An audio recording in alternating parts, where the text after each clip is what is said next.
Hello, lovely people.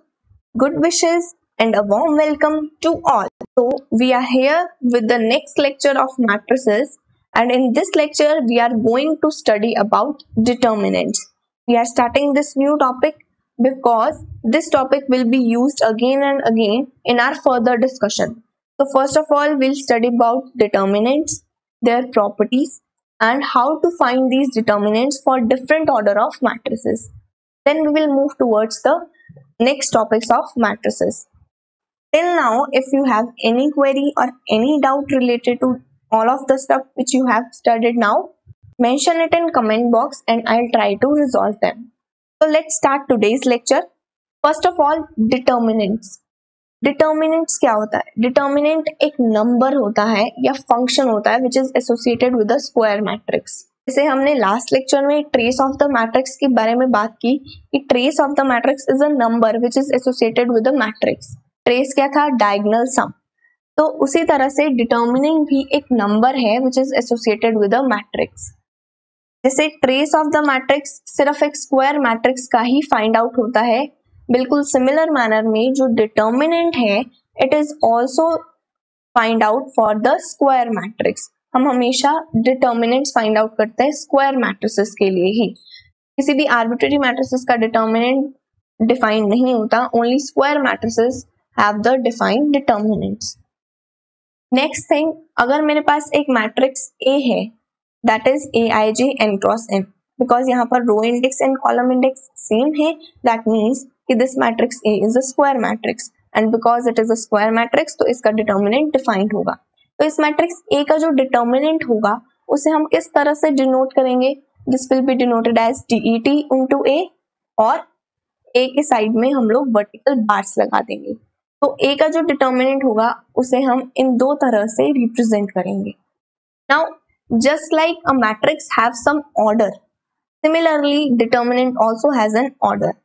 तो हम लोग बात करेंगे determinant of square matrix of order 1, order 2 का डिटर्मिनेंट, ऑर्डर 3 का determinant. Now what do you mean by order of a determinant? Order of a determinant is same as the order of the square matrix of which you have taken the determinant. First of all सिर्फ square matrix का ही determinant हम लोग find out करते हैं, ठीक है. तो जिस भी स्क्वायर मैट्रिक्स का हम डिटर्मिनेंट फाइंड आउट करेंगे उस मैट्रिक्स का कुछ ना कुछ ऑर्डर होगा. तो स्क्वायर मैट्रिक्स का ऑर्डर और डिटर्मिनेंट का ऑर्डर सेम है. तो अगर मैं ये कह रही हूँ कि determinant of order n, that means कि जिस भी स्क्वायर मैट्रिक्स का डिटर्मिनेंट मुझे फाइंड आउट करना है वो मैट्रिक्स n ऑर्डर की होगी. For example, here we have a matrix A 2 3 4 5. this is an arrangement. matrix means arrangement and matrices को हमने enclose किया है square brackets या फिर curly brackets भी यहाँ पर यूज करते हैं. तो this square brackets indicate कि हम लोग matrix A की बात कर रहे हैं. and next we have this. यहाँ पर हमने इस पूरी arrangement के साइड में vertical bars लगा रखी हैं. तो this represent कि हम determinant की बात कर रहे हैं एंड डिटर्मिनेंट को हम लोग सॉल्व कर सकते हैं and after solving we will get a number, ठीक है. तो यहाँ से दो चीजें पता चली कि अगर कोई अरेंजमेंट मेरे पास है, इस अरेंजमेंट के अराउंड अगर मैं करली ब्रैकेट्स या फिर स्क्वायर ब्रैकेट्स यूज करूं दैट मीन्स कि मैं मैट्रिक्स की बात कर रही हूँ. और अगर इसी सेम अरेंजमेंट के अराउंड मैं वर्टिकल बार्स लगा दूं दैट मीन्स कि I am talking about determinant of the same matrix. And determinant जो है उसे हम सॉल्व कर सकते हैं and after that will get a number in result. Now determinant के ऑर्डर की अगर हम बात करें तो 2 3 4 5 ये जो मैट्रिक्स थी जिसका डिटर्मिनेंट हमने फाइंड आउट किया, this matrix was of the order 2 cross 2.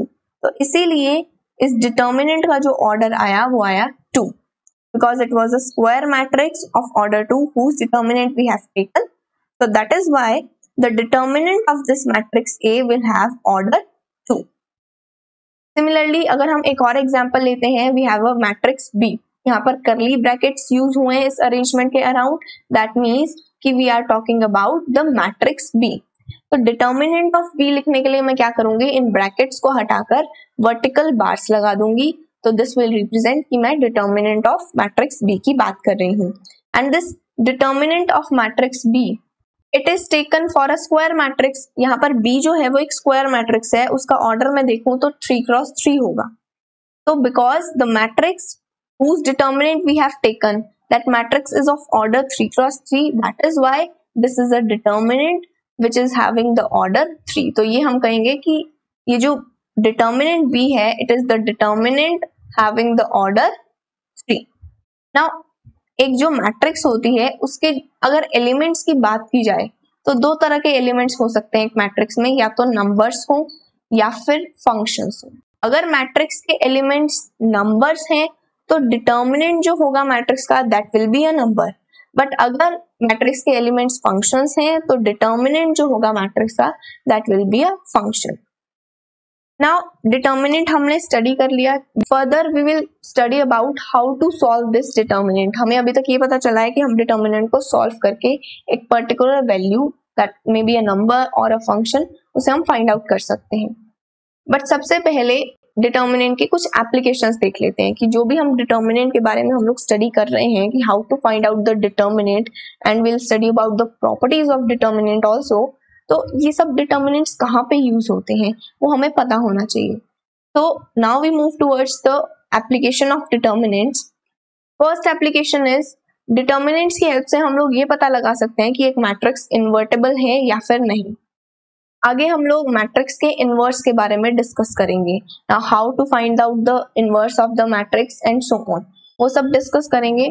तो हर एक मैट्रिक्स का इनवर्स एग्जिस्ट नहीं करता। जैसे मल्टीप्लिकेशन के केस में कंडीशन होती है कि दो मैट्रिसेस जो हैं कुछ स्पेसिफिक कंडीशन में ही उनका प्रोडक्ट डिफाइंड होता है, ऐसे ही under specific condition we can find out that inverse. ठीक है, हर एक मैट्रिक्स इन्वर्टेबल नहीं होती। तो ये मैट्रिक्स का डिटर्मिनेंट जब हम लोग फाइंड आउट करते हैं तो उस डिटर्मिनेंट से हमें पता चलता है कि मैट्रिक्स इन्वर्टेबल है या फिर नहीं। तो this is one of the application of determinants. Another application is type of the matrix. First lecture में जब हमने टाइप ऑफ मैट्रिसेस के बारे में स्टडी किया था तो हमने दो टाइप के मैट्रिसेस स्टडी की थी, उसमें singular matrix and non singular matrix. What was singular matrix? एक ऐसी मैट्रिक्स जिसका डिटर्मिनेंट 0 हो, this is known as singular matrix. While the matrix whose determinant is non-zero, this is a non-singular matrix. So to find out whether a matrix is singular or not, we will use the determinant. Next application is to find out the area of a triangle. हमने एक जो triangle होता है उसका area find out करने के लिए formulas पढ़े हैं। Now there is another method to find out the area of a triangle, that is using determinants. Determinants की हेल्प से हम लोग किसी ट्राइंगल का एरिया फाइंड आउट कर सकते हैं if we know the points from which the triangle is made up of. वो सब हम कैसे करेंगे वो हम बाद में डिस्कस करेंगे। अभी फिलहाल के लिए the application is that we can use the determinant to find out the area of a triangle. Simple सा एक फॉर्मूला है। The next application is to determine the collinearity of 3 points. If we have 3 points like this, यहाँ पर मेरे पास एक point है A, say 1 2 3, we have the point B 2 3 4 and we have the point C 0 0 0। ठीक है, अगर मुझे ये डिटरमिन करना हो कि ये तीनों पॉइंट्स एक स्ट्रेट लाइन पर लाई करते हैं या नहीं करते, तो उसके लिए भी हम लोग डिटर्मिनेंट्स का यूज करेंगे। Based on these points we will find out a formula using the determinants. ठीक है, तो 3 पॉइंट्स कोलिनियर है या नहीं? Collinear means the 3 points should lie in a straight line। अगर 3 points straight line में lie करते हैं then we say that these 3 points are collinear। अगर ये तीनों points same straight line में एक ही straight line में lie नहीं करते तो हम कहते हैं कि ये तीनों points collinear नहीं है। तो points की collinearity check करने के लिए भी हम determinants की use करते हैं। Next application is to find the equation of a line which is passing through 2 given points। If we have 2 points say A and B, तो एक ऐसी लाइन जो इस point A and point B दोनों से पास हो, इस लाइन की इक्वेशन को फाइंड आउट करने के लिए भी हम लोग डिटर्मिनेंट्स का यूज करते हैं। डिटर्मिनेंट्स की हेल्प से हम ये इक्वेशन फाइंड आउट कर सकते हैं। तो these are some of the application of determinants. Further जब हम आइगन वैल्यू प्रॉब्लम्स डिस्कस करते हैं, special type of matrices discuss करते हैं, वहां पर भी हम डिटर्मिनेंट्स का यूज करेंगे। Now we move towards to find out the determinant of square matrices of various orders. ठीक है, अब हम क्या करेंगे, डिटर्मिनेंट्स किस तरह से सॉल्व किया जाता है वो हम लोग स्टडी करेंगे. डिफरेंट ऑर्डर्स की स्क्वायर मैट्रिक्स लेंगे और उन सब के केस में डिटर्मिनेंट कैसे फाइंड आउट करेंगे उसका प्रोसीजर देखते हैं. तो सबसे पहले ऑर्डर 1 की स्क्वायर मैट्रिक्स के बारे में बात करते हैं. एक मैट्रिक्स है, एक स्क्वायर मैट्रिक्स जिसका ऑर्डर है 1. तो मैं ये कह सकती हूँ इस स्क्वायर मैट्रिक्स का जो ऑर्डर होगा वो 1 क्रॉस 1 होगा. And if this matrix is having the order 1 cross 1, then the number of elements in this matrix would be 1 multiplied with 1, that is equal to 1. तो एक स्क्वायर मैट्रिक्स जिसका order 1 है उसमें सिर्फ एक ही एलिमेंट होगा. ठीक है, तो उस केस में हम मैट्रिक्स का डिटर्मिनेंट किस तरह से फाइंड आउट करेंगे. अगर मेरे पास एक मैट्रिक्स ए हो जिसका एक ही एलिमेंट है a11, तो उस केस में मैट्रिक्स ए का जो डिटर्मिनेंट होगा वो हम कैसे लिखेंगे. ये जो एलिमेंट है a11 उसको हम पहले तो वर्टिकल बार्स में एनक्लोज करेंगे सो दैट कि हमें पता रहे कि हम डिटर्मिनेंट की बात कर रहे हैं. दैट मीन्स कि डिटर्मिनेंट है तो एक नंबर आएगा रिजल्ट में. If the matrix A is a square matrix then the determinant will be equal to the element itself. जो भी यहाँ पर एलिमेंट होगा इस डिटर्मिनेंट के अंदर सेम एलिमेंट हमारा डिटर्मिनेंट ऑफ ए बोला जाएगा. For example, if we have a matrix A which is a square matrix of order 1, so it will have only one element. तो उस केस में determinant of this matrix would be, determinant को किस तरह से represent करते हैं, matrix को वर्टिकल बार्स में एनक्लोज कर देते हैं. बिल्कुल सेम यहाँ पर हमने किया. तो डिटर्मिनेंट का जो रिजल्ट आएगा वो क्या आएगा, दिस एलिमेंट इटसेल्फ. ठीक है, ये जो -5 है ये एज इट इज बाहर आ जाएगा and -5 will be the determinant of this matrix A whose one and only element is -5. अब यहाँ पर this should not be confused with mod. हम लोग ऐसे करते हैं ना कि -2 अगर एक एलिमेंट है उसका मॉड लेना हो तो this will be equal to 2. ये जो मॉड होता है and the determinant, these both are different things. यहाँ पर मैट्रिसेस के केस में हम लोग मॉड की बात नहीं करते हैं, यहाँ पर हम डिटर्मिनेंट्स की बात करते हैं. अगर हम एक मैट्रिक्स ले लें, स्क्वायर मैट्रिक्स ले लें जिसमें सिर्फ एक एलिमेंट है -2, तो इसका जो डिटर्मिनेंट होगा दैट विल बी -2 ओनली. ये 2 के इक्वल नहीं होगा. अगर हम इसे 2 लिख देंगे दैट मीन्स कि हमने मॉड ले लिया and mod and determinant is different thing. तो -2 का जो डिटर्मिनेंट होगा that is -2 only. Next we move towards the determinant of square matrix of order 2. अब ये तो थी स्क्वायर मैट्रिक्स जिसका ऑर्डर 1 है, उस केस में जो डिटर्मिनेंट होगा that will be the element itself. But अगर मेरे पास ऑर्डर 2 की स्क्वायर मैट्रिक्स है देन उस केस में हम डिटर्मिनेंट कैसे फाइंड आउट करेंगे. अगर मेरे पास एक मैट्रिक्स A है लाइक दिस ABCD, यहाँ पर कर्व ब्रैकेट्स यूज की हैं, दैट मीन्स कि हम मैट्रिक्स के बारे में बात कर रहे हैं. तो A का जो डिटर्मिनेंट होगा उसको लिखने के लिए हम इस ब्रैकेट्स को हटाकर वर्टिकल बार्स लगा देंगे. So this will represent that we are talking about determinant of this matrix A. Now इसे फाइंड आउट कैसे करेंगे. जैसे एक मैट्रिक्स होती है उसमें हम लोग प्रिंसिपल डायगोनल की बात करते हैं.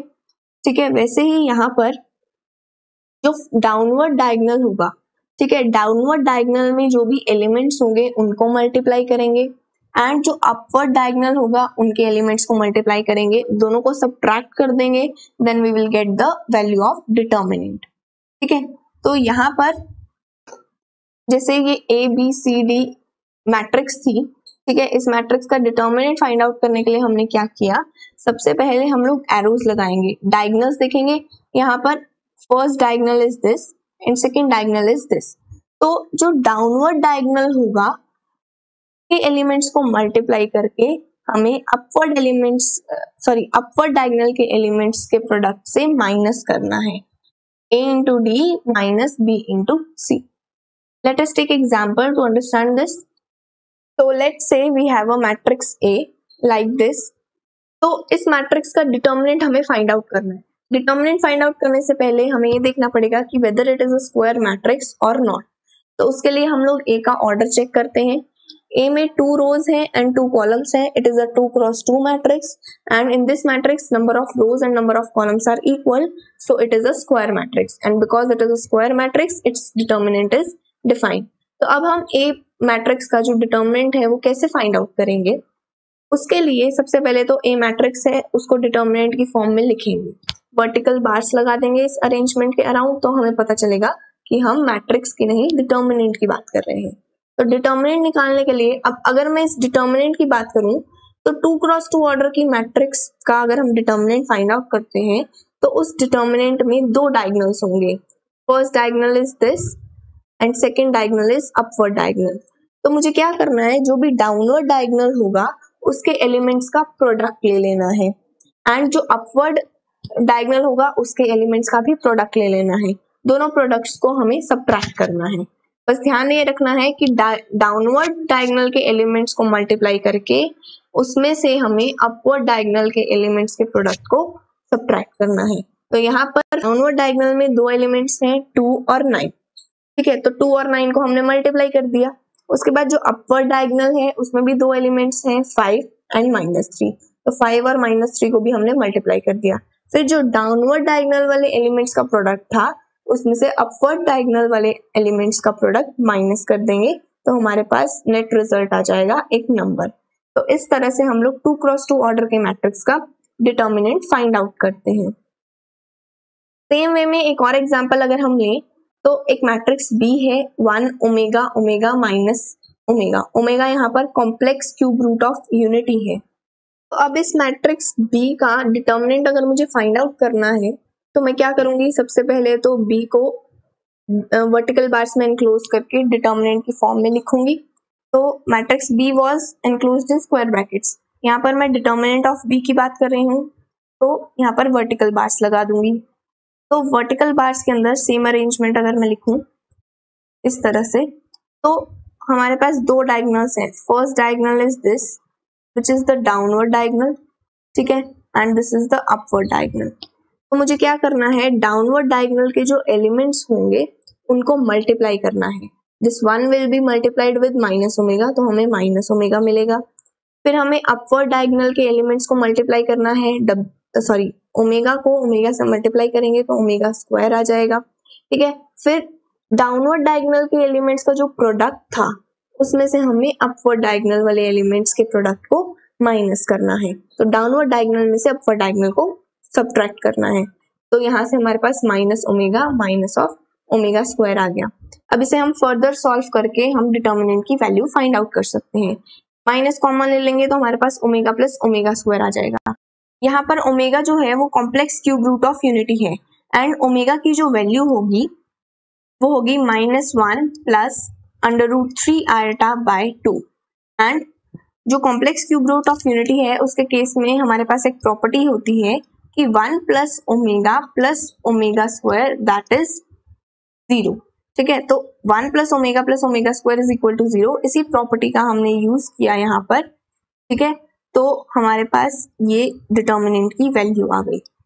So this was all about how we find out the determinant of a square matrix which is having an order 2.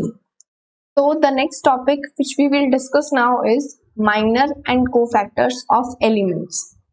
तो यहाँ पर जो भी determinant हम लोग find out करते हैं तो उस केस में हमें एलिमेंट्स के लिए माइनर्स और कोफैक्टर्स फाइंड आउट करने पड़ते हैं, because cofactors of that elements they are used in finding out the determinant of higher orders and cofactors जो है माइनर्स से रिलेटेड है। तो हमें पता होना चाहिए कि एलिमेंट्स का माइनर और कोफैक्टर किस तरह से फाइंड आउट करते हैं।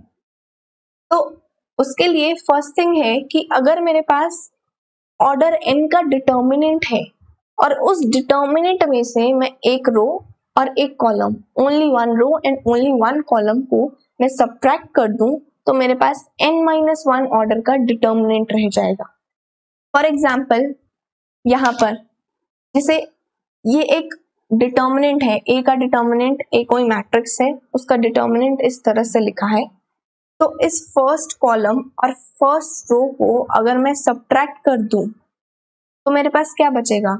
ओरिजिनली ये जो डिटर्मिनेंट था वो ऑर्डर 3 का डिटर्मिनेंट था, ठीक है, because it was a 3x3 matrix for which we have taken the determinant. तो ये 3 ऑर्डर का डिटर्मिनेंट था। तो इस डिटर्मिनेंट में से मैंने क्या किया, ये फर्स्ट कॉलम है और ये फर्स्ट रो है, तो फर्स्ट रो और फर्स्ट कॉलम हटा दिए, ठीक है। तो मेरे पास क्या बचा, मेरे पास ये बचा B2 C2 B3 C3। इनका डिटर्मिनेंट बच गया। तो जो न्यू डिटर्मिनेंट है after subtracting one row and one column, कोई भी एक रो कोई भी एक कॉलम को मैंने जब सब्ट्रैक्ट किया एक पर्टिकुलर डिटर्मिनेंट में से, तो मेरे पास ये एक डिटर्मिनेंट बना and this determinant is of the order 2 cross 2। तो अगर मैं n ऑर्डर का डिटर्मिनेंट लूं और उसमें से एक रो और एक कॉलम को सब्ट्रैक्ट कर दूं, तो मेरे पास फिर से एक डिटर्मिनेंट आएगा, बट अब जो न्यू डिटर्मिनेंट है उसका ऑर्डर होगा n-1। तो this was the fact which we will be using in finding out the minor and cofactors. सबसे पहली बात तो माइनर और कोफैक्टर्स ये एलिमेंट्स के फाइंड आउट करते हैं हम, ठीक है। डिटर्मिनेंट में जो भी एलिमेंट्स होंगे उनके, किसी भी एलिमेंट के माइनर का क्या मतलब है, minor is a determinant first of all. तो माइनर अगर एक डिटर्मिनेंट है तो उसकी कुछ ना कुछ वैल्यू आएगी सॉल्व करके। तो किसी भी एलिमेंट का जो माइनर होगा वो एक डिटर्मिनेंट होगा, और वो डिटर्मिनेंट हम कैसे ऑब्टेन करेंगे, जिस भी रो और जिस भी कॉलम में वो एलिमेंट लाई करेगा उस रो और उस कॉलम को डिटर्मिनेंट से डिलीट करके। फॉर एग्जाम्पल यहाँ पर हमने क्या किया, अगर मैंने यहाँ पर एक एलिमेंट लिया a1, इस a1 का माइनर मुझे फाइंड आउट करना है, तो मैं क्या करूंगी, ये जो एलिमेंट है ये फर्स्ट रो में लाई करता है एंड फर्स्ट कॉलम में लाई करता है। जिस कॉलम और जिस रो में ये लाई करता है उसी सेम रो और सेम कॉलम को मुझे डिलीट करना है। तो क्या करेंगे, फर्स्ट रो में लाई करता है तो फर्स्ट रो को हटा दिया, फर्स्ट कॉलम में लाई करता है तो फर्स्ट कॉलम को भी हटा दिया। तो इन दोनों को रिमूव करने के बाद हमारे पास ये बचा b2 c2 b3 c3।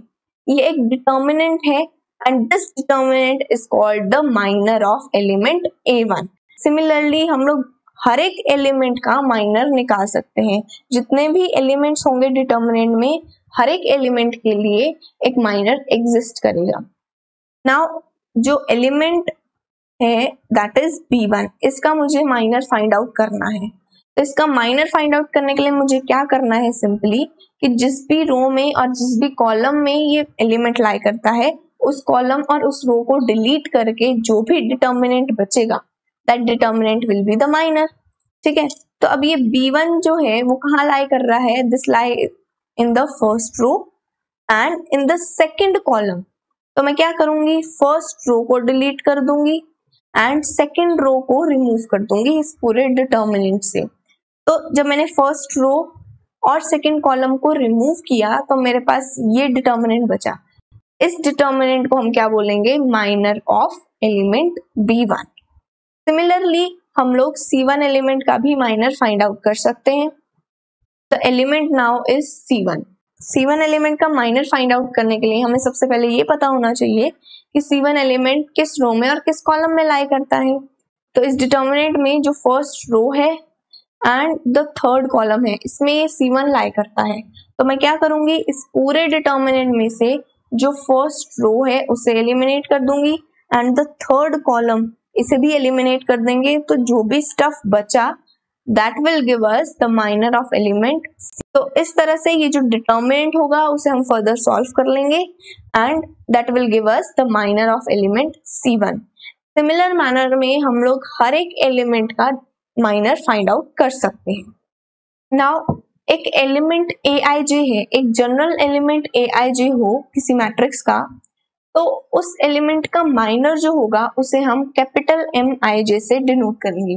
तो यहाँ पर m stands for minor and ij means कि ijth एलिमेंट का माइनर फाइंड आउट कर रहे हैं। तो माइनर फाइंड आउट करने के लिए हमें ith रो और jth कॉलम को रिमूव करना होगा।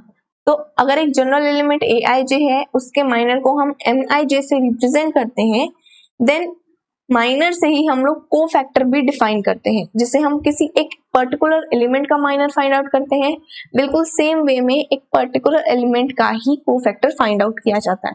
को फैक्टर निकालने के लिए हम क्या करेंगे, इस माइनर को एक -1 i + j से मल्टीप्लाई कर देंगे, ठीक है। i और j ये क्या है, रो इंडेक्स एंड कॉलम इंडेक्स है डिटर्मिनेंट के केस में। तो -1 i + j, इससे अगर हम इस माइनर को मल्टीप्लाई कर देंगे तो ijth एलिमेंट का कोफैक्टर हमें मिल जाएगा। अब कोफैक्टर निकालने में एक ट्रिक है यहाँ पर, वो क्या है कि हमें i प्लस जे देखना है, यानी कि रो इंडेक्स और कॉलम इंडेक्स का सम देखना है।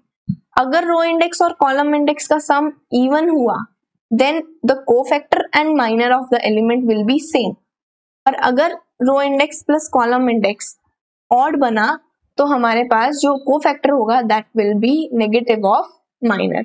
तो let's take an example to find out the minors and cofactors. तो हमारे पास एक डिटर्मिनेंट दिया गया है, एक मैट्रिक्स थी A, उसका डिटर्मिनेंट यहाँ पर दिया गया है। वैसे तो इस डिटर्मिनेंट में जितने भी एलिमेंट्स हैं उन सबका माइनर और सबका कोफैक्टर हम लोग फाइंड आउट कर सकते हैं, बट यहाँ पर कुछ स्पेसिफिक एलिमेंट्स दिए गए हैं जिनका माइनर और कोफैक्टर हमें फाइंड आउट करना है। ठीक है, तो let's start with these elements. First element is 1। अब यहाँ पर जो डिटर्मिनेंट है इसमें हमें सबसे पहले ये एलिमेंट लोकेट करना होगा कि ये एलिमेंट 1 कहाँ पर लाई करता है। तो एलिमेंट 1 जो है कहाँ पर लाई करता है, it lies in first row and first column. ठीक है, तो बिकॉज ये जो एलिमेंट 1 है it lies in first row and first column, तो ये एलिमेंट हो गया A11 एंड Aij एलिमेंट का जो माइनर होता है that is denoted by Mij।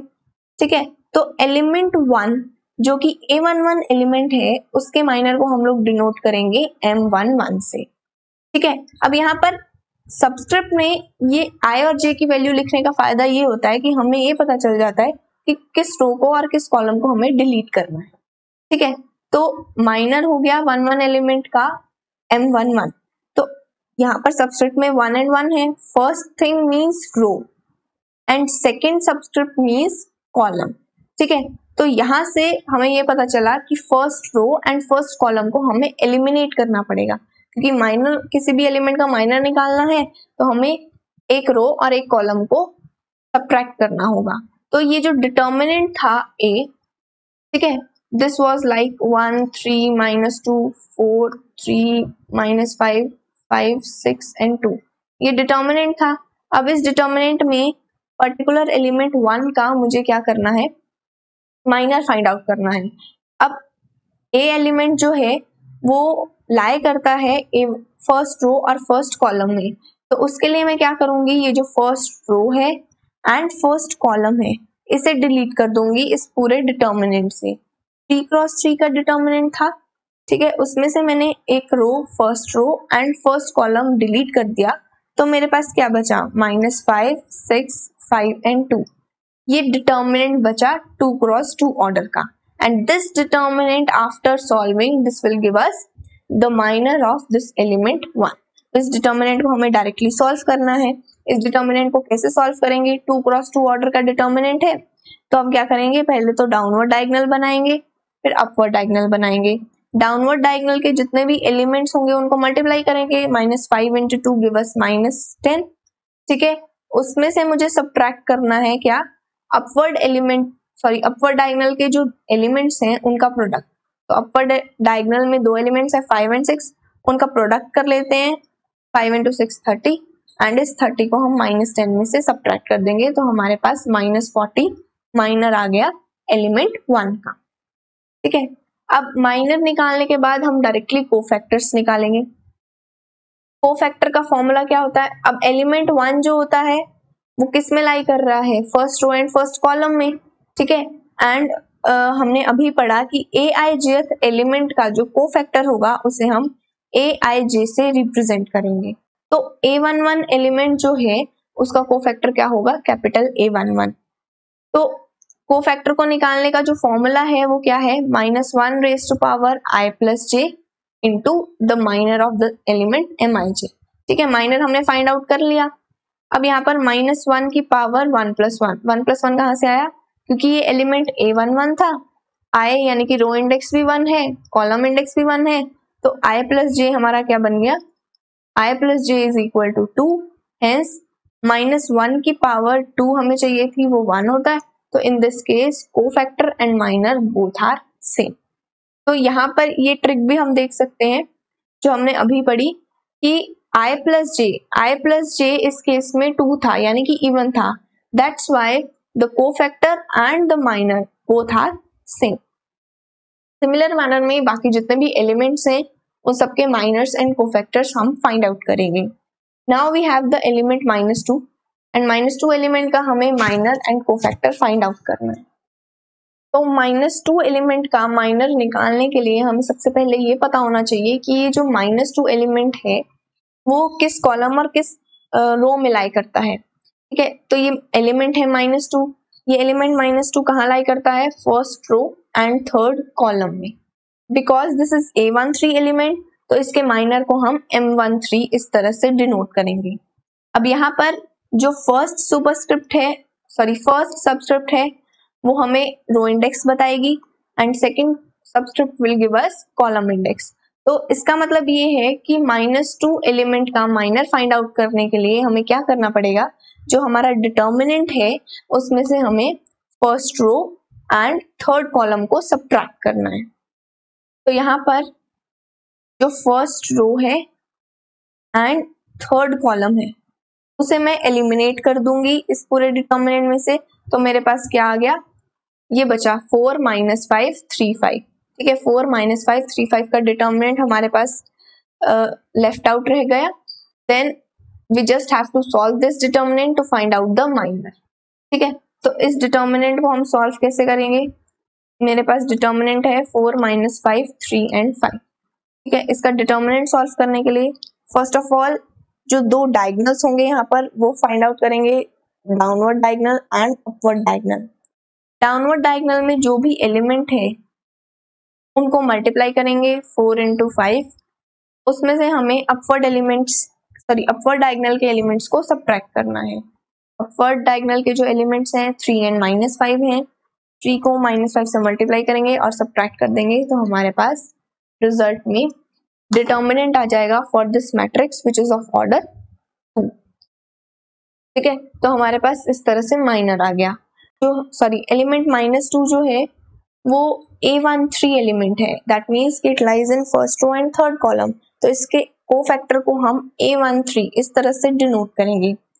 And cofactor का जो फॉर्मूला होता है वो हमें पता है, if the general element is Aij then the cofactor will be given as Aij and this will be -1 raised to power I plus j into minor। तो यहाँ पर इस एलिमेंट के केस में I की वैल्यू है 1, j की value है 3, तो I plus j अगर हम देखें तो this comes out to be 4, this is even। तो उस केस में जो माइनर है एंड कोफैक्टर है बोथ आर इक्वल। तो इस तरह से हमने क्या किया, -2 एलिमेंट का भी कोफैक्टर और माइनर फाइंड आउट कर लिया। Now we move to the next element. Next element हमारे पास है -5। नाउ दिस -5 एलिमेंट का माइनर फाइंड आउट करना है। तो दिस इज आवर एलिमेंट -5। ये जो -5 एलिमेंट है ये second row and second column में लाई करता है। ठीक है, तो -5 is the A22 element because it is the A22 element, that is why its minor is denoted as M22।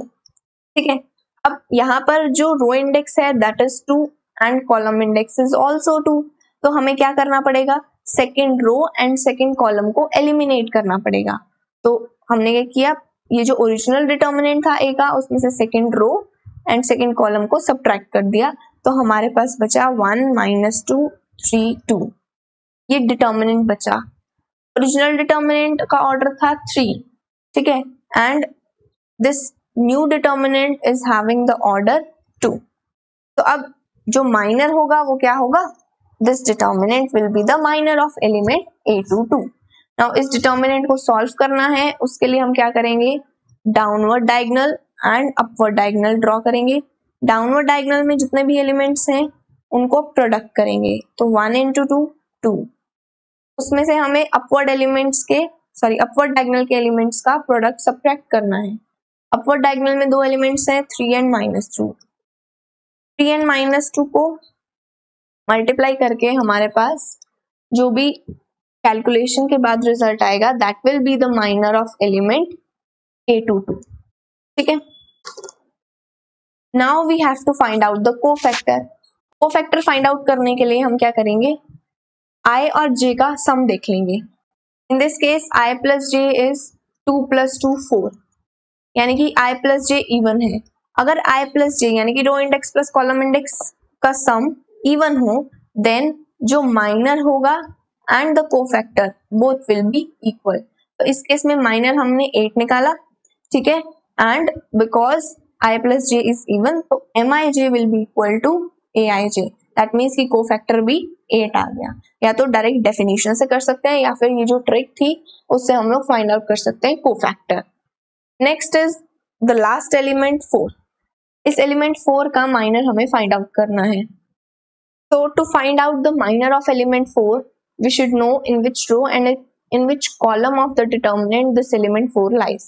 अब element 4 को locate करते हैं, this is our element 4. Now this element 4 lies in the second row and the first column. ठीक है, तो this is the A21 element. ठीक है, तो ये हमारा A21 element हो गया, because A21 element is 4, तो इसका जो माइनर होगा उसे हमने M21 से डिनोट कर दिया। M21 है, दैट मीन्स कि यहाँ पर जो रो इंडेक्स है that is 2 and the column index is 1। Row index और कॉलम इंडेक्स से हमें ये पता चला कि माइनर फाइंड आउट करने के लिए हमें second row and first column को डिलीट करना होगा। तो जो ओरिजिनल डिटर्मिनेंट था उसमें से हमने second row and first column को सब्ट्रैक्ट कर दिया, तो मेरे पास क्या बचा 3 - 2 5 2, ये डिटर्मिनेंट बचा मेरे पास। This determinant is the minor of this element M21। अब इस डिटर्मिनेंट को हमें सॉल्व करना है। इस डिटर्मिनेंट को सॉल्व करने के लिए हम क्या करेंगे, डाउनवर्ड डायगोनल इसके एलिमेंट्स का प्रोडक्ट ले लेंगे, ठीक है, माइनस अपवर्ड डायगोनल के एलिमेंट्स का प्रोडक्ट 5 × -2। तो इसे सॉल्व करेंगे तो हमारे पास माइनर आ जाएगा एलिमेंट 4 का। Now to find out the cofactor, cofactor find out करने के लिए हम क्या करेंगे, row index and column index का सम देख लेंगे। रो इंडेक्स यहाँ पर 2 है, कॉलम इंडेक्स 1 है, इनका सम आ गया 3 विच इज ऑड। और जो हमने ट्रिक पढ़ी उसके अकॉर्डिंग अगर रो इंडेक्स और कॉलम इंडेक्स का सम ऑड हो उस केस में the cofactor is equal to negative of minor. तो माइनर हमारे पास 16 मिला, तो कोफैक्टर क्या हो जाएगा इस केस में -16। तो इस तरह से हम डिटर्मिनेंट्स के केस में ईच एंड एवरी एलिमेंट का माइनर और कोफैक्टर फाइंड आउट कर सकते हैं। तो this was all about this lecture. In the upcoming lectures, we'll discuss how to find out the determinant of matrices of order 3 or higher. ठीक है, उसके बाद हम डिटर्मिनेंट्स की प्रॉपर्टीज भी डिस्कस करेंगे, कुछ रूल्स भी स्टडी करेंगे जिनके अकॉर्डिंग हम लोग बहुत easily without general expanding determinant को सॉल्व कर पाएंगे। तो in this lecture we discussed about the determinant. First of all हमने डिटर्मिनेंट के बारे में स्टडी किया कि डिटर्मिनेंट एक नंबर या फंक्शन होता है, this is not an arrangement and it is a very useful number which is associated with a square matrix only. तो उसके बाद हमने डिटर्मिनेंट के ऑर्डर की बात की, डिटर्मिनेंट को डिनोट कैसे करते हैं उसके बारे में बात की। Then we saw the application of determinants, कुछ एप्लीकेशंस डिस्कस की। उसके बाद स्क्वायर मैट्रिसेस लिए, फर्स्ट ऑर्डर का स्क्वायर मैट्रिक्स लिया, उसके केस में हमने डिटर्मिनेंट फाइंड आउट किया। ऑर्डर सेकंड का जो स्क्वायर मैट्रिक्स होता है उसका डिटर्मिनेंट हम कैसे फाइंड आउट करेंगे, उसका प्रोसीजर हमने देखा with examples, and then we move towards minors and cofactors. Determinant में जितने भी एलिमेंट्स होते हैं उन सबके माइनर्स और कोफैक्टर्स हम लोग फाइंड आउट कर सकते हैं, किस तरह से करेंगे वो हमने पूरा प्रोसीजर देखा। So this was all about the today's lecture. Let us meet up in the next lecture again. Till then, keep learning, keep practicing and stay tuned.